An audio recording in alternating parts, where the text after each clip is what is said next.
Bonjour à tous, c'est Petit Quick et je suis très contente de vous retrouver aujourd'hui pour une nouvelle vidéo où on va parler pop encore une fois. J'ai du retard sur mes présentations de pop, donc on va en parler, je sais que ça vous plaît. Et si ça vous plaît pas, bah vous avez pas cliqué sur cette vidéo de toute façon, donc à moins que vous soyez très bizarre. Aujourd'hui on va kiffer, parce que je vous ai prévu des pop, mais pas n'importe quel pop. Aujourd'hui ça va être des pop archi lourdes. De toute façon vous avez vu le titre, la miniature. On va se la garder pour la fin celle-là, ok? Je l'ai pas encore découverte, on va la découvrir ensemble. Mais tout ce que j'ai prévu de vous montrer juste avant ça, c'est aussi très stylé, vous allez voir.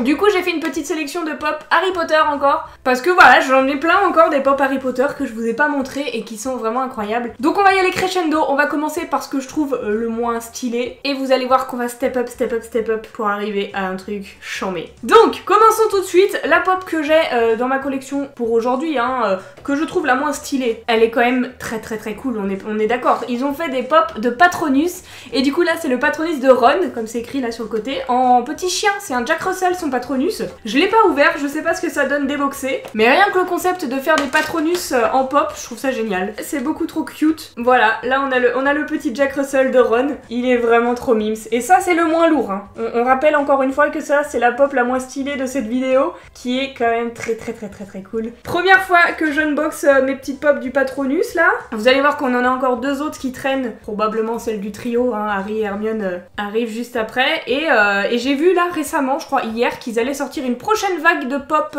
Patronus, avec celui de Dumbledore, celui de McGonagall, enfin plein de Patronus différents, celui de Sirius aussi. Sirius je sais plus, mais il y a Rogue en tout cas, enfin des nouvelles pop Patronus arrivent, et celles-ci c'était les premières. Du coup on a celui de Ron. À suivre, on a celui d'Hermione, donc la loutre pour Hermione. D'ailleurs, est-ce que ça serait pas le petit moment de faire le point sur son Patronus? Dites-moi en commentaire quel est votre Patronus. Personnellement, j'ai eu la chance d'avoir un petit chat tigré, ce qui me convient parfaitement bien. J'aurais pas craché sur un phénix ou un dragon, tu vois. Si tant est qu'on puisse avoir un dragon en Patronus, je sais même pas si c'est possible. Ça aurait été le best Patronus ever. Mais quand je vois celui de Maëlle qui s'est tapé un petit saumon, genre son Patronus c'est un saumon les gars. Je me dis que je m'en sors plutôt pas mal, donc faites-moi rire et dites-moi vos Patronus, ou impressionnez-moi d'ailleurs avec vos Patronus en commentaire. En tout cas, celui d'Hermione, c'est une petite loutre trop kiki, trop mignonne. On a encore le même effet fantomatique, et là j'avais pas bien vu sur celle de Ron, mais on a là, le petit effet de fumée là qui est représenté sous le Patronus, c'est beaucoup trop cool. Je vais dire beaucoup de fois beaucoup dans cette vidéo, vous remarquerez, mais c'est pas de ma faute si les pops sont incroyables. Voilà, ça c'est la petite loutre d'Hermione. Et donc pour terminer, nous avons un dernier Patronus qui est celui d'Harry en forme de cerf. Il rend pas grand chose comme ça dans la boîte, mais je pense que déboxé il est lourd, donc bah let's go, voyons voir ça tout de suite. Un petit cerf en Patronus, ça doit être vraiment mignon. Tadam! Franchement il mérite d'être déboxé, parce que je trouve que ça leur rend pas hommage là dans les boîtes. Comme ça on peut observer tous les détails et on voyait pas ces bois et tout ça là dans la boîte, c'est vraiment cool. Alors elle a un petit socle cette pop, parce que sinon elle ne tient pas debout par elle-même. Je vous la montre d'abord, la petite pop Patronus d'Harry avec les bois. Et du coup bah dans la prochaine vague on aura la biche pour Severus forcément. Regardez, on voit ses yeux à travers. C'est trop drôle. Elle est magnifique, avec encore une fois les petits effets là de fumée au niveau des pattes.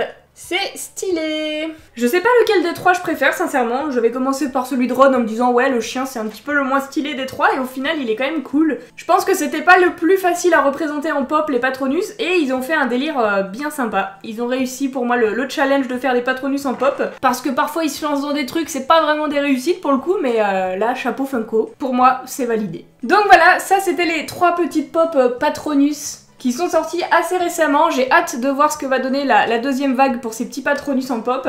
Mais en tout cas pour la première je suis pas du tout déçue, bien au contraire, je suis très contente de les avoir dans ma collègue, et je trouve que c'est vraiment des très belles pop. Mais est-ce qu'elles valent plus le coup que les pop qui arrivent là, qui sont juste à ma gauche? Franchement je suis pas sûre. Je vais commencer avec celle qui me paraît le moins ouf, mais qui pour autant est quand même incroyable.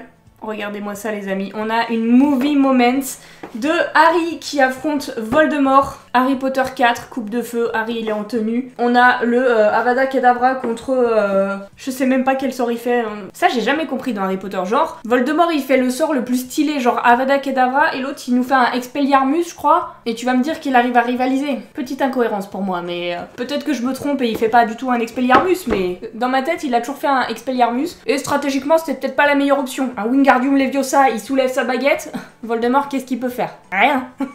Mais bon, que voulez-vous? Je pense sincèrement que si j'ai pas encore reçu ma lettre pour Poudlard, c'est que je suis trop intelligente pour ce monde des sorciers, je suis trop confirmée, et je risquerais de mettre le bordel. Moi, je te ferais des Wingardium Leviosa à tout va, et je serais la meilleure sorcière du monde, donc bon, je pense qu'ils craignent un peu mes compétences, vous voyez.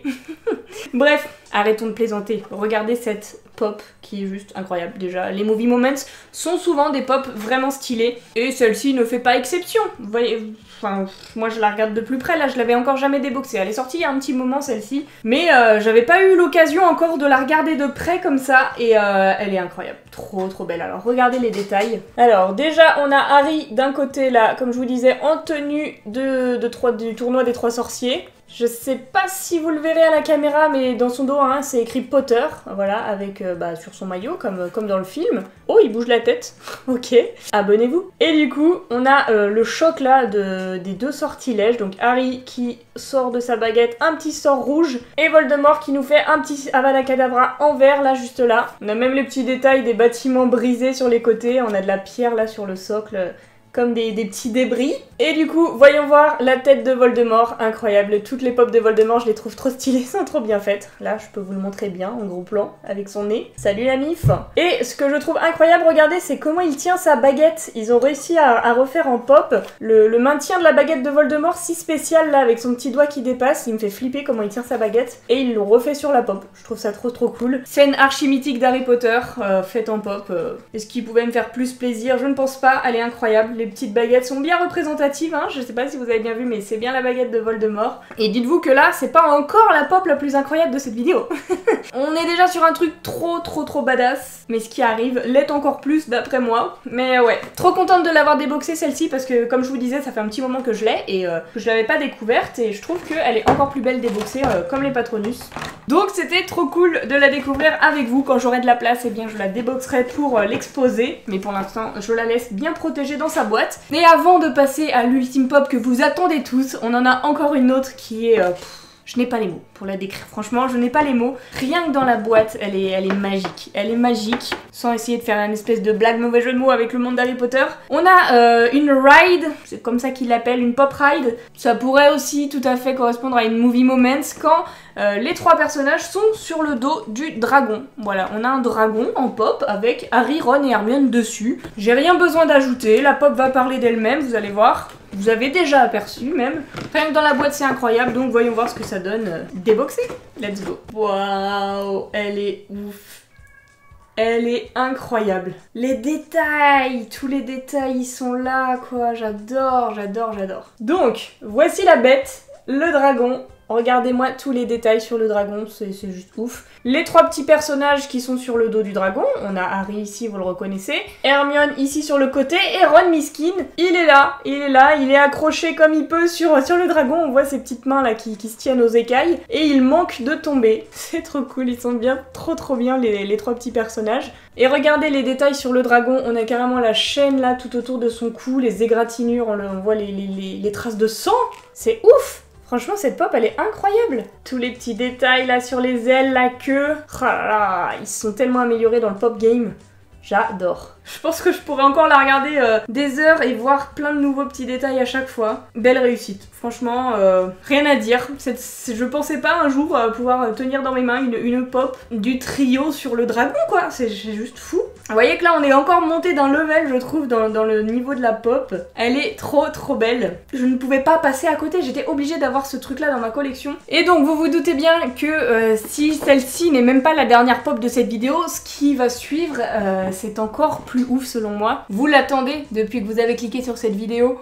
Je vais pas vous teaser trop longtemps parce que moi aussi j'ai grave hâte. Ça fait des mois et des mois que cette pop traîne dans son carton et que je lui rends pas hommage puisque ça mérite d'être exposé ça. Il s'agit tout simplement, mesdames et messieurs, de la pop la plus grande jamais sortie, jamais commercialisée, puisque j'imagine que dans leur bureau chez Funko ils ont des trucs encore plus fat. Mais pour nous, simplement lu, c'est clairement la pop la plus fat, elle est énorme. Je sais plus combien de centimètres elle fait, mais on va arrêter de parler, on va juste la découvrir et elle va parler d'elle-même mieux que ce que je je pourrais vous en dire. Déjà, voici sa boîte, mesdames et messieurs, rien que ça. Alors je vais dézoomer un peu pour que vous puissiez vous rendre compte de la bête. Ça c'est une boîte de pop, tout simplement, voilà, au calme. C'est juste un coffret archi fat. Et bon, vous l'avez compris, hein, c'est une pop d'Harry Potter avec Edwige. Cette pop qui existe déjà en pocket pop, en taille normale, et ben maintenant ils nous l'ont sorti en taille géante. Je viens de voir que c'était écrit 46 cm, donc comme ça on a la taille de la pop, je m'en souvenais plus. Je me demande si celle-ci ils l'ont pas fait en pop géante comme la taille du Bulbizarre qui est là. Vous savez la taille juste au-dessus des pop normales. Je sais pas, mais ça c'est encore un format au-dessus de tout, de tout ce qui existe déjà. Donc bah c'est parti quoi, il faut l'ouvrir maintenant. Ouvrons-la et découvrons la bête. Alors le scotch est enlevé et voici comment ça s'ouvre. Comme une boîte de jeu. Oh la bête! Oh là là! Regardez-moi cette magnifique pop les amis. Bon pour l'instant c'est Harry momifié un petit peu. On a du carton tout autour pour protéger. Et ça je pensais même pas qu'il l'avait fait. Mais on a une insert en plastique aussi pour les pop comme ça. Mais regardez la taille de l'insert en plastique. C'est énorme. Allez, Harry Mommy, viens là mon frère. Ouf, c'est lourd. Ça, c'est un beau bébé, hein. On enlève tous les petits plastiques là. Et voilà, la petite pop déboxée. La petite pop, j'ai vraiment osé dire la petite pop, wesh. Elle est folle, elle est juste folle. En fait, rien que la petite Edwige sur son bras, c'est la taille d'une pop normale finalement. Oh mon pote, tu te prends un coup de ça dans la tête, t'es assommé pour 5 jours. J'ai essayé de vous la montrer d'un peu plus près parce qu'elle est quand même vraiment détaillée, hein. Regardez la texture sur l'écharpe, comment c'est trop bien représenté je trouve. Et sinon, bah c'est une pop quoi, ça reste une pop. Juste, ils l'ont faite en taille très très grande. Voilà, voilà ce que ça donne. Je vais vous montrer la petite Edwige, qui n'est pas si petite, hein. Au final, comparaison avec la taille de ma main, c'est vraiment la taille d'une pop normale. Alors qu'à la base, c'est juste censé être un tout petit truc, quoi. Est-ce que c'est pas fou? Elle est incroyable. J'ai une pop géante, quoi. Je suis trop contente. Salut Harry, enchanté. Je pourrais lui parler, quoi. C'est devenu mon bro. Ça me fait trop plaisir. En fait, je trouve ça hyper original. Alors, faut pas qu'on en mette 50 hein, dans la collection, parce que déjà que c'est compliqué avec des pop en taille normale pour tout ranger, stocker. Mais alors avec ça, c'est monstrueux. Je sais qu'ils en ont fait plusieurs en plus. Il existe Groot. Je me demande s'il n'existe pas un Pikachu. Si c'est le cas, il me le faut absolument. On va essayer de se limiter, mais voilà. La nouvelle taille des pop. Ils arrivent à commercialiser ça maintenant et je trouve ça trop bien. Du coup, on va conclure comme ça. Hein. Autant rester avec le petit pote Harry à côté de nous. Et attendez, je voulais voir s'il pouvait bouger la tête. Et oui, il bouge la tête comme sur une pop normale. Oh là là là, il est fou, il est encore plus fou. Bref, j'espère que vous avez kiffé les amis. N'hésitez pas à me partager votre avis sur tout ce que je vous ai présenté en commentaire. Et si la vidéo vous a plu, eh bien n'hésitez pas à laisser un petit pouce bleu et abonnez-vous, ça me ferait super plaisir. Et sur ce, en attendant la prochaine vidéo, eh bien je vous fais d'énormes bisous et je vous dis à bientôt.